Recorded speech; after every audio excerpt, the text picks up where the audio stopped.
Marshall. Welcome to the wonders of your own imagination.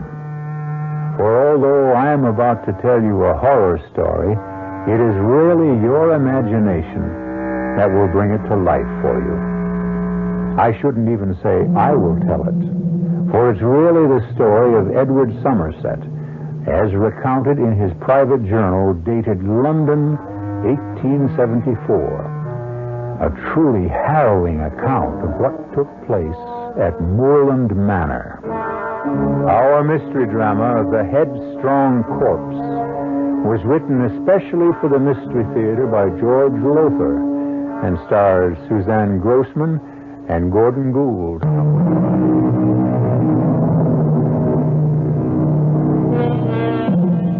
As you may know, it's a custom of mine, a hobby, if you will, to read old diaries and journals, the accounts of lives written down by people long since dead and in their graves. Recently, I had the good fortune to come across the journal of a certain Edward Somerset, a young London lawyer, barrister, the English would say, who tells a grisly tale of what took place at Moorland Manor in the year 1874. According to Edward Somerset, but no, let him tell the story in his own words, just as he recorded it in his journal. And so, this being the appointed day, I took the coach to the village of Burley, 20 miles south of London in Kent, and in spite of the storminess of the weather, made the trip in less than 4 hours. I found Margaret Trezilian, the girl I loved devotedly, but who, alas, shall never be mine, in a terrible state of nerves. Edward, how glad I am to see you. And I you, my darling. Though I feared you'd not welcome the sight of me. Oh, darling, if only I'd never consented to marry Richard Westmore. Never given my promise. You had no choice. Is there no escape, no way out? Only if Dr. Westmore releases you from your promise. Rescinds the marriage contract you and your father signed. He'll never release me. In fact, he's coming for the weekend. He'll be here this evening to set the date for our marriage. Perhaps if I were to have a talk with him. Now, what's all that? Hobbs and Mrs. Murchison having another of their quarrels. Mr. Hobbs, is that? Oh, no, it isn't, Mrs. Murchison. By no means. Oh, we'll see, Mr. Hobbs. We'll see. Miss, what is it now, Mrs. Murchison? Since we buried my father a week ago, you and Hobbs have quarreled without let-up. What is it this time? It's him and his lofty airs. That's what it is. Sir Simon was hardly cold in his coffin before Hobbs began lording it over me and the other servants. Now your father is dead, he seems to feel he's in charge. I am. That's the way Sir Simon would have wanted it. Oh, begging your pardon, miss, but as you know, I was butler and personal servant to your father before you were born. I've been with this family many years, most of my life, in fact. Whatever this disagreement between you and Mrs. Murchison may be, we'll discuss it another time. At the moment, we must go to the crypt. Fetch a lantern so you can light the way. Well, why do you stand there? Oh, there'll be no need for me to enter the crypt, I trust. I don't believe so. Edward? No. The will merely states that the coffin was to be left open for a week and food and water left nearby. The master was always afraid of being buried alive. Deathly afraid. As many are. It's an all too common occurrence. But no, you needn't enter the crypt, Hobbs. Miss Trezilian must do that. And I, as a representative of the law firm of Costain and Loring, must accompany her. Ah, yes, sir, but when it comes to putting the lid on the coffin and screwing it down... I'll do that, since it seems to trouble you. Oh, thank you, sir, and I'll fetch the lantern. You may go, Mrs. Murchison. We'll discuss this matter later. Very well, miss. But Hobbs is becoming... He has become impossible. Oh, now, who could that be on such a day as this? Whoever it may be, let him in out of the storm, Mrs. Murchison. Yes, miss. Oh, thank you, Murchison. Thank you. Frightful. Soaked to the skin. Oh, Burley. What brings you out on such a day? Well, all days are good days for business, my dear. Business? Oh, I apologize. I haven't introduced you. This is Mr. Edward Somerset of Coston and Loring, my father's solicitors. Edward Lord Burleigh. How do you do, sir? You're here on business, you say? To be exact, to make another offer for Moorland Manor, my dear. You've chosen a bad time, my lord. Though, really, any time would be bad. As my father told you more than once, I think, Moorland is not for sale. Wrong tense, my dear. It wasn't for sale, but it is now. Or I happen to know soon will be. What gives you that idea, Lord Burleigh? Excuse me, Hobbs has brought the lantern, Edward. Lord Burleigh will have to excuse us. I had forgot. This is the day, and no doubt the time, for paying a visit to the family crypt, eh? Your father had a fear of being buried alive. Well, I'm sure you'll find him dead enough. May I ask how you happen to be so well acquainted with the private affairs of Moorland Manor? How do you know this is the day we were to visit the crypt? There's little goes on in Burleigh, in the county and at the village, sir, that I don't know. Good day to you, sir. And you'll be hearing from me again, Mr. Sicilian. Terrible man. Certainly is. Well, Margaret, it's time. Yes.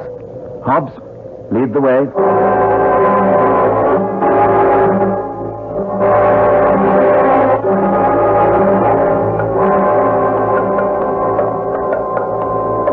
Here we are. I'll open the door. Give me the lantern, Hobbs, and wait here. Oh, yes, sir. Come, Margaret. Edward, I can't enter that awful place again. I'm afraid you must. It was your father's wish. So cold. Damp, so... There's the open coffin. Let me just shine the lantern inside it to be sure your father's body is still there. Yes, it is. Look, Margaret. Yes. The body is there. Go outside now. I'll put the lid on the coffin and screw it down. All right. I'll wait for you with Hobbs until you... Edward. What is it? There's something strange here. Something curious. The clothes on the body. The clothes? That isn't the suit we buried my father in. In fact, Edward... Oh, good Lord. It isn't my father's body. No. Edward, I tell you, it isn't. You knew my father. He was much taller. And he was thin. By heaven, you're right. But this makes no sense at all. It's his head. Yes, it is. I'm going to faint. Outside, quickly. I'll join you. Miss, what is it, miss? Something horrible. Horrible. What, miss, what? I don't dare say it, Hobbs. I don't dare think it. Mr. Somerset, sir, what is it? What is it in there? The thing in the coffin, it's Sir Simon's head, but not his body. Not his body. Someone cut his head off, stole his body, and put another in its place.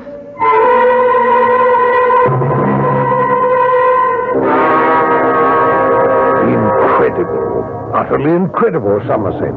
Dr. Westmore, what I've just told you, I saw with my own eyes. So did Margaret. In fact, she was the one who first noticed it was the wrong body. Where is she? Resting. Or perhaps I should say recuperating. It was an awful shock for her. Well, no doubt. Have you notified the police? No. Well, why not, man? There's only a constable in the village, and I've heard he's anything but competent. I intend to send a message to the London police by coach tomorrow morning. Well, better still, I'll take it for you. I'd rather not wait till you leave on Monday. Oh, I'll not be staying the weekend now. Margaret will be in no mood or condition to discuss our wedding plans.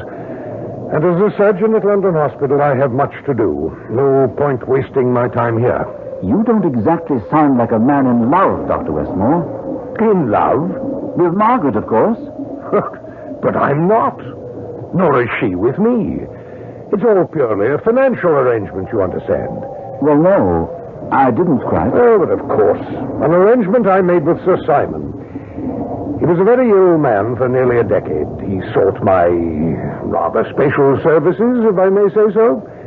But as you know, Morland is mortgaged to the hilt, and he was unable to pay. In return, he offered you his daughter's hand in marriage? And Morland Manor, even though the estate is heavily mortgaged, it'll give me a tidy sum. A fortune, in fact, once I sell it. Now, look here, let's go down to the crypt. I want to see for myself. I'll ring for Hobbs first. You say you're not in love with Margaret? Not in the least. I am. Are you indeed? And she's in love with me? Yes. Yes. I don't know quite how to ask this, except to ask it. Will you release Margaret? Why, of course not. Even if... Oh, Hobbs. You rang, sir? Yes. Dr. Westmore and I want to go down into the crypt. Bring a lantern, will you? Yes, sir. Oh, and tell Mrs. Murchison she can serve tea in half an hour. Yes, sir.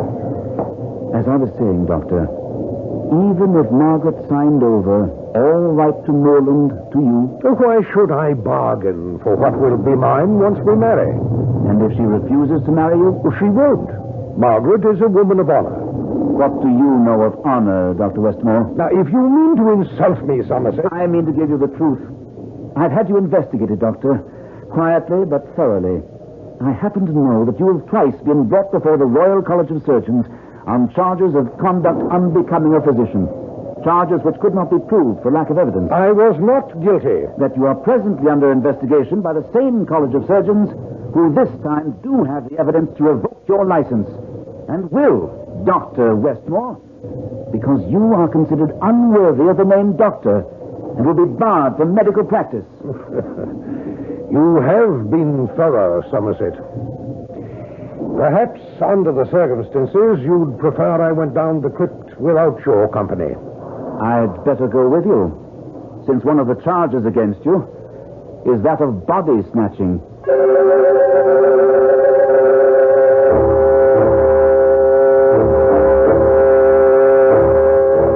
I'll take the lantern, Hobbs.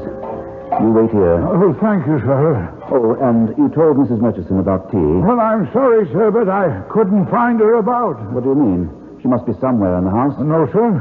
At least I was unable to find her, and you did want the lantern right away, sir. No matter. This way, Westmore. Those coffins, stacked one on top of another, their occupants have certainly been dead for years. Some of them for nearly a century. Curious. That's Sir Simon's coffin there, the one with the lid off? Yes. And as you can see, the body isn't that of Sir Simon, but... Good Lord! What in the name of... Here, raise the lantern. Let's have some more light. You did say the head was Sir Simon's? It was. But this is... It's the head of a woman. Katie. Katie? Katie Johnson. The maid. What's this? Well, it's incredible. First, if I'm to believe you, Sir Simon's body was exchanged for another, and now his head? Is this some sort of a joke? I don't think so, Westmore. But if it is, it's the joke of someone gone mad. Stark mad.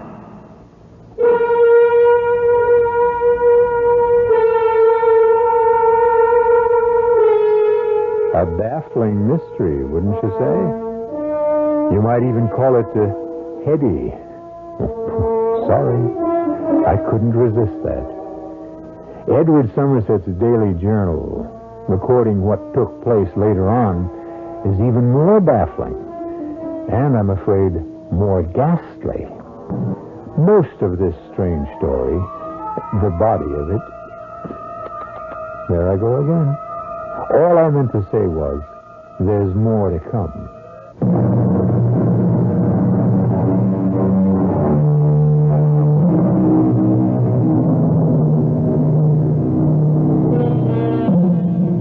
The world is filled with of shocking things. But I must confess that even I, somewhat of a connoisseur of the shocking, was totally stunned by Edward Somerset's account of what happened following the gruesome discovery that Sir Simon's head had now been replaced by Katie Johnson's. If I was appalled merely in reading about what had taken place, the feelings of those who actually lived through these ghastly events can be imagined. But where is my father's body, head and body? Whose body is it in the coffin? Who killed Katie Johnson, severed her head from her body, and put it in my father's coffin? What? Margaret, I beg you, enough. I can't answer even one of your questions, let alone a dozen. I didn't ask a dozen, Edward. You needn't snap my head off. No. We're all somewhat nerved up. Talk. We sit here talking when we should be doing something. Perhaps you have a suggestion, my dear Margaret? At least one murder has been committed in this house. Possibly two. Katie Johnson and whoever's body that is in my father's coffin. Shouldn't we notify the police? The village constable is worse than useless. Dr. Westmore has offered to take a message to the London police when he leaves in the morning. You'll not be staying the weekend? I may soon cease to be a doctor, Margaret. Certainly if the College of Surgeons rescinds my license. But I still retain some remnants of the gentleman. You are certainly in no mood to discuss our wedding plans. Neither now nor at any other time. Ah, well, you have no choice there. Perhaps she does. Or could have, if, as you say, you do retain some gentlemanly qualities. You refer to the suggestion you made earlier, just before we went down into the crypt. Yes. What suggestion? That Westmore release you from your pledge to marry him in return for Moorland Manor. Which, after all, is really what he wants. Not quite, my dear fellow. Not altogether quite. What do you mean? If you don't love Margaret... Love has nothing to do with it. It's a matter of convenience and what is best for me. I don't understand. Well, you would if you'd allow me to finish. Once my license to practice medicine is revoked, and it will be this time, I'm sure, I shall go into business. Contacts, important contacts, are vital to business success. And the making of contacts requires a good deal of entertaining. So you see, I shall need a wife to fill the role of hostess. Does that answer you? Yes. I guess it does. I beg your pardon, Miss Margaret. Oh, Hobbs, yes. You asked me to find out where Mrs. Murchison had got to, and I have, miss. Where did you find her? In the kitchen, sir, where she claimed she'd been all the time. Only she hasn't. Did you tell her I want to see her? Yes, miss, he did. And I came straight along. Where have you been the past hour? In the kitchen, miss. Preparing tonight's dinner. Mrs. Murchison, more than an hour ago, I asked Hobbs to let you know he wanted tea, and he couldn't find you. Well, I don't know why not, Mr. Somerset. I've been in the kitchen all that time. And as for tea, there was no need to give me an order. Tea is always served in this house at 5. Then why didn't you serve it? Too busy getting dinner, miss. I gave Katie instructions to serve it today. She never got to do it. God rest her soul. Hobbs said he couldn't find you. Not anywhere. Well, that is a lie. I have been in that kitchen the last 2 hours. Never left it once. He's lying, he is. Trying to get me into trouble. Oh, come now, Murchison. Why would Hobbs want to get you into trouble? Because I know too much about him. That's why. And he's afraid I might tell what I know. He wants to see me distilled. The woman is mad. Stark mad. Am I? We have been paid no salary in this house for 6 months. Now, not that I'm complaining, miss, I'm not. But ask him how he can afford to buy the finest of vintage wines to swill down his gullet. Ask him who pays for the costly cigars he smokes. And ask him where he gets the money for the expensive suits, shoes, whatever he wears when he goes to London on his days off. Ask him. Is it true, Hobbs? Why, yes, miss, I'll not deny that I enjoy good wine and a fine cigar. How do I pay for them? Why, miss, your father paid me well in the many years I served him. I was able to save considerable. And that, miss, is all there is to it. though Mrs. Murchison would like you to think otherwise. Think what? Well, Mrs. Murchison? Nothing, miss. I've said too much already. Now, if you'll excuse me, I have a roast cooking. 1 minute. Sir? The inside of your right arm. I just noticed when you turned. It's smeared with what looks like blood. What? Well, look at it. Oh, yes. Is it blood, Mrs. Murchison? I guess it is. Yes, preparing the roast, cutting it, I must have got a smear of blood on me. Is that how you got it, Mrs. Murchison? What do you mean, Dr. Westmore? Nothing. Nothing, Mrs. Murchison. May I go, miss? Yes. And you too, Hobbs. Oh, yes, miss. Well, she could have got that blood on her from cutting a roast of beef. Or from cutting something else. My suspicions of Mrs. Murchison were sharply aroused. I had myself stated to Westmore that whoever was responsible for these ghoulish happenings must be mad. Stark mad. I was speculating on all this in the drawing room after dinner, paying little attention to something Margaret and Westmore were discussing, when, to the surprise of us all, Lord Burleigh was announced for the second time that day. His lordship, miss. Good evening, Miss Tressilian, Mr. Somerset, and you, Dr. Westmore. Good evening. Lord Burleigh, I thought our business had ended this afternoon. Ah, no, my dear. Business, sound business, that is, never takes no for an answer. Since I could not reason with you, I decided to ride over and, if possible, reason with your husband-to-be. To answer your look, Doctor, yes, I heard you were here. Is there anything you don't know, Lord Burleigh? Very little, very little. As your betrothed may have mentioned to you, I'm interested in buying Moorland Manor.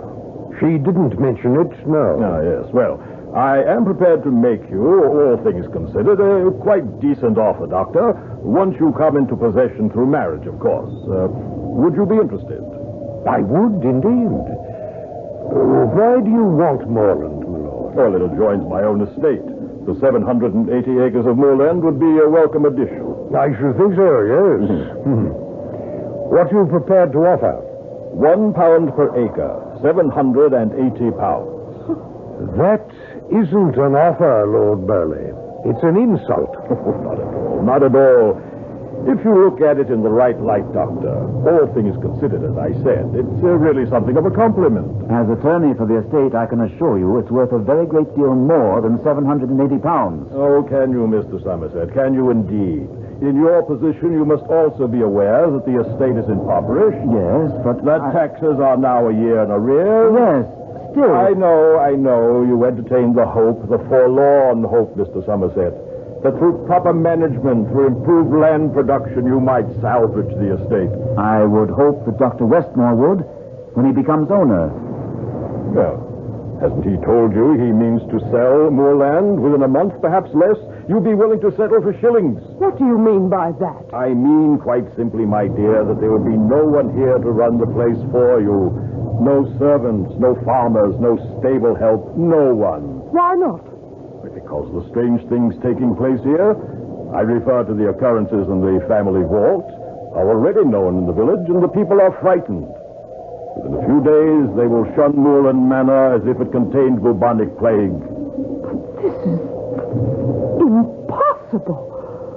Well informed as you may be on what goes on in Burleigh, you couldn't be this informed. Unless... Yes? Nothing. No, I insist. Unless what, my dear? I said nothing. But your silence signifies everything. If you're implying that I have a more than ordinary knowledge of what is going on here, that I am in some way involved, then out with it. That is indeed what I do surmise. Well, then let me assure you that you are wrong. I have my sources of information, yes. I have my informants, indeed a network of them. But I am not, I repeat, not a body snatcher. Body snatcher. Oh, good Lord, man, what do you think is behind all this? Body snatching. Oh, heaven help us, what naivete. Do you think someone is simply playing games, having some sort of ghoulish fun? You, Miss Tressilian, and you, Mr. Somerset, yes, I can understand it with you two. But Westmore, you? Do you mean to say you haven't suggested this possibility, this probability, to these two young people? Should I have? Ah, but you know better than anyone the need of bodies for dissection purposes, for the training of medical students. Medical schools would pay £10 for a fresh body, and 15, as you damn well know, sir, for a fresh head. Really? You're far more knowledgeable than I am, sir. Oh, you know nothing of it, eh? You, whose case is on trial this very moment before the College of Surgeons for just such practices, you know nothing? What is he on trial for? I thought it was body snatching alone. No, that, of course. But in the eyes of the authorities, something far more vile. Dr. Westmore is a grave robber. What? Yes, my dear. He not only snatches corpses, but robs them as well. Is this true? I own to nothing. You needn't. Your face says all. Blast you, Lord Burley. For what you've done to me these past minutes. I to you? Have you not done it to yourself, sir? Yes, heaven above help me, yes. But I had hopes. Stupidly had hopes that I might repair the damage I've done others and myself. I dared to hope that with the money as I would receive from the sale of Moorland, I might regain some reputation, some respect, some personal dignity. I ask your pardon. I had not known you had in you even a spark of decency. Only a spark. Nevertheless, a spark, which I might have fanned into flame. And you may still. What I have said has been said within the confines of this house. No, Lord Burley, it has been said within the confines of this woman's heart, and will echo there till the day she dies. Well, I am sorry. But now, as to my offer to buy Moorland Manor... Another time. We'll discuss it another time, if at all. Now, then I had best take my leave. That would be best. And Lord Burley, My dear? don't come back.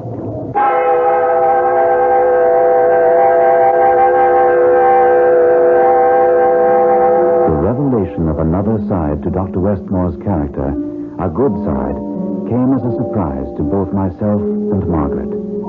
Unhappily, this better side of Dr. Westmore, as Margaret and I discovered in a long discussion with him following Burley's departure, by no means influenced him in releasing Margaret from her obligation to marry him. When finally he had retired for the night, Margaret and I sat hopelessly talking of the future. Edward, I love you so. And the thought of marrying Dr. Westmore, I shudder at it. I too, my darling. There must be something. What? What solution have you thought of? One that only God could arrange, I'm afraid. Westmore's death. Oh, Edward. Frankly, there have been times when I've been nearly driven to arrange it myself. You mustn't say such things, Edward. Not even think them. 2 a.m. No wonder we're having such wild thoughts. We're tired. I'll say good night to you, my dearest. Edward! What in heaven's name? Mrs. Murchison! But where is she? Where are those screams? Oh, the crypt. The crypt! Sound that way. Stay here. No, I'm coming with you. Here's the crypt. Don't come in, Margaret. Nonsense, Edward. Mrs. Thomas. What is it, Mrs. Murchison? What are you doing here in the crypt? What's happened to make you lose control? There. Sir Simon's closet. Go and look. See for yourself. Good Lord. Edward, what? No, don't look, Margaret.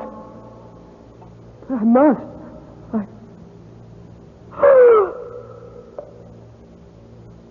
Oh, my God.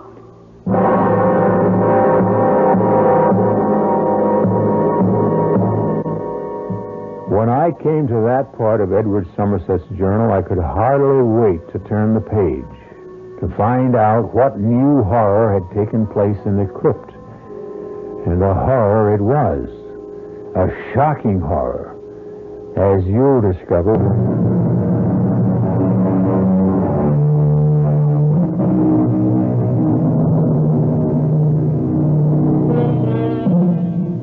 Shall we turn that page of Edward Somerset's journal? Personally, I could scarcely wait to do so. But I am used to horrors, and sort of take them in my stride. While you, on the other...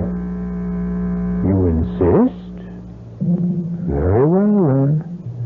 We turn the page.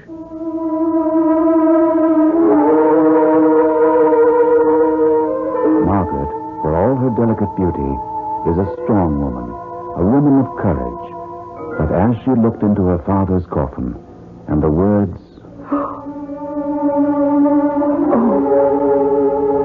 My God! escaped her lips, I feared she was about to faint. But she somehow managed to retain control. When I was sure she wasn't about to collapse, I turned my attention to Mrs. Murchison and said, "Pull yourself together, Mrs. Murchison." I'll try. And answer me. What are you doing here in the crypt? And at this hour of the morning? Well, answer me. I wanted to clear myself. Clear yourself? To prove my innocence. Now, last night, when you saw the blood smear on my arm, the way you looked at me, all of you, the way you talked, I could see you suspected me of doing these foul things. But what brought you here? What could you expect to prove here? I don't know. I only know I couldn't sleep. I tossed and turned, all sorts of thoughts going through my head, all sorts of needs to prove to you that your suspicions of me were unfounded. I came down here in desperation, I suppose, thinking I might find something, some clue, some bit of evidence that would give the lie to Hobbs. Instead, I found that. What do you mean, give the lie to Hobbs? Sir, I was in the kitchen all the time he claims he was looking for me.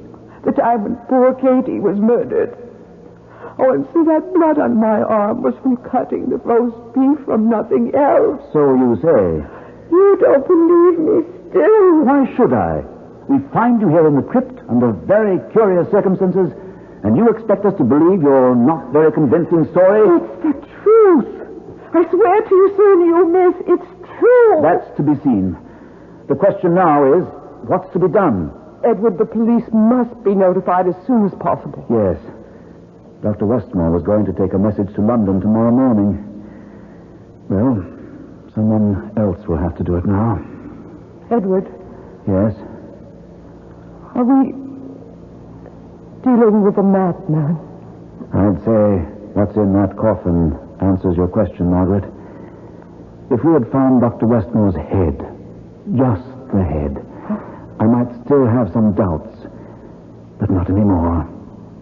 Not after finding Westmore's head with the lips cut off.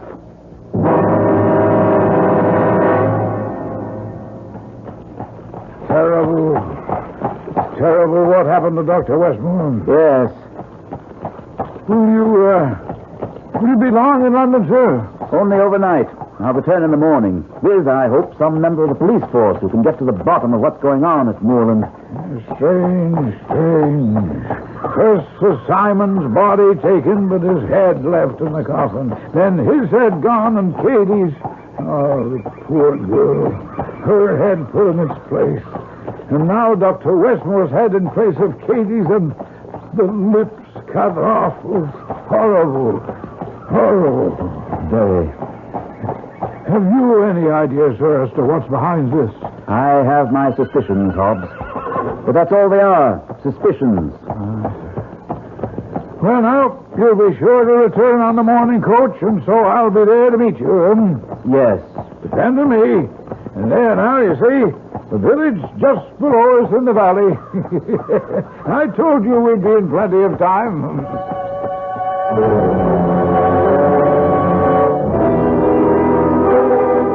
You've hardly touched your dinner, miss. I'm not hungry, Mrs. Murchison. Oh, small wonder. All that's happened here. And some of the village farmhands telling you today that they'd not be coming back to Moorland to work the fields. I'll see who it is, miss. Lord Burley. Is your mistress at home, Mrs. Murchison? I'll see, my lord. No need. I'm sure she is. I thought I had informed you, Lord Burley, that your presence here is no longer desired. You may change your mind about that. If you've come to see me about... I've come to see the crypt, if I may have your permission. Whatever for? I learned today that a good number of your farmhands have left you because of the doings here. Well, for my benefit, once I own moorland, I think it best to clear up the mystery of the crypt as quickly as may be.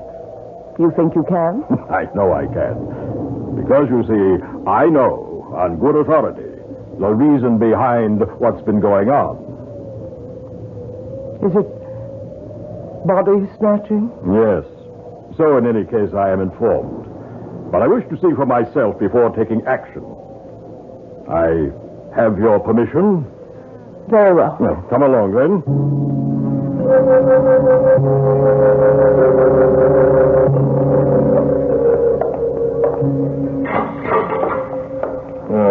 Now, first I want to look in the coffin. Ah, poor Westmore. Lips mutilated as I was informed. Whatever it is you wish to see or do, will you do it quickly? To be absolutely sure, I'll open the top coffin on this stack. No. You can't do that. It's sacrilege. That's the coffin of my mother. I'm afraid it was the coffin of your mother, my dear. In truth, I'm afraid many of these coffins no longer contain their original occupants. They are now used as storage boxes for much fresher corpses. Now, with your permission, then. Yeah, so, see for yourself, Margaret. Please. I'd rather not. Oh, come, you must. This once. I want you to know I speak the truth. Look. But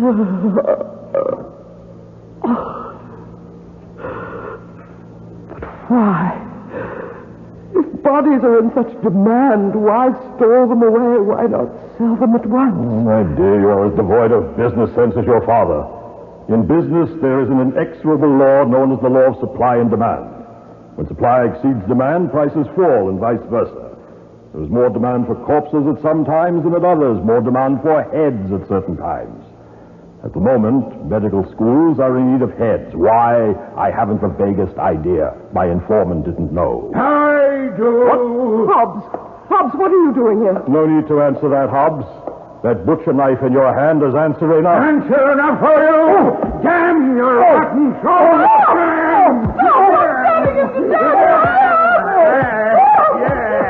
May rot in hell! Eyes and ears everywhere. Nothing hidden from him. Oh, no, knew everything. Knew all about what was going on down here. I even knew, I'll be bound, that I am the body snatcher. You didn't know. You didn't even suspect. Mr. Somerset did. Lord Burley did. Dr. Westmore, oh, yes, he more than suspected. He knew, because he was the one who bought what I had to sell. Westmore? He started me, but I ended him. I had to. Why? Why did you have to? He was soon to go on trial before the College of Surgeons. They have enough evidence to convict him, to break him down, and he will have told everything, including where he got the bodies, the heads, from me. Yes, from me. That's why I had to cut off his lips, so he'd never tell. Never. You're mad. Yes, that may be. The bodies, the heads. How did you transport them? The nearest medical schools are in London. I have a carriage. Well, more a wagon in the village. And the night before, I would go to London. On my days off, I would take what I had to sell into the village and stack them away in the wagon. You thought I went to London by coach? Yeah. I never did. I always went in my wagon, taking my produce to market, to Dr. Westbrook. And I never suspected. I never knew. Well, you do now. No, don't. Don't kill me, Hobbs.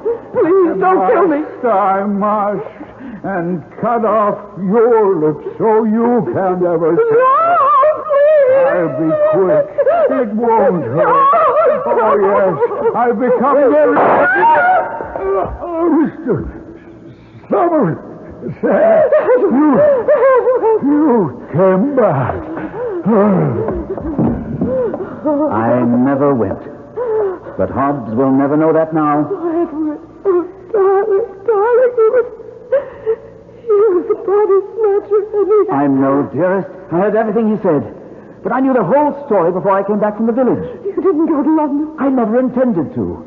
The more I thought about it, the more it seemed that if Lord Burleigh could buy information, and he couldn't have got it any other way, then maybe if I spread the word in the village that I was willing to pay and pay handsomely, well... In any case, I did. And it worked. You learned about Hobbs? Everything. Thank God you arrived in time. I thank him not only for that, but for the future that lies ahead for us. There are two important tasks I shall devote the rest of my life to. One is restoring Moorland Manor to what it once was. And the other? Making you the happiest woman on earth.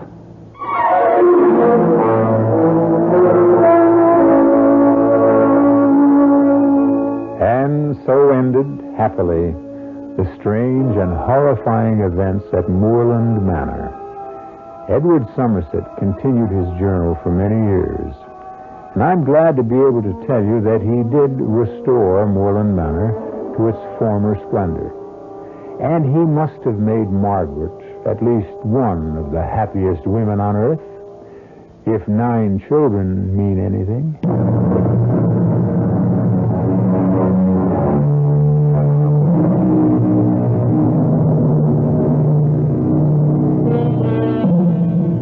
Our story took place in 1874. There are many who say the world was a better place to live in then. Maybe it was. I don't know. All of us do face many problems, many frustrations, many fears these days. But one fear we don't have now that just about everyone had then is the fear of being buried alive. At least I don't think we have. Our cast included Suzanne Grossman, Gordon Gould, Anne Petoniak, Ian Martin, Kurt Benson, and George Lothar. The entire production was under the direction of Himan Brown. This is E.G. Marshall inviting you to return to our Mystery Theater for another adventure in the macabre. Until next time, pleasant dreams.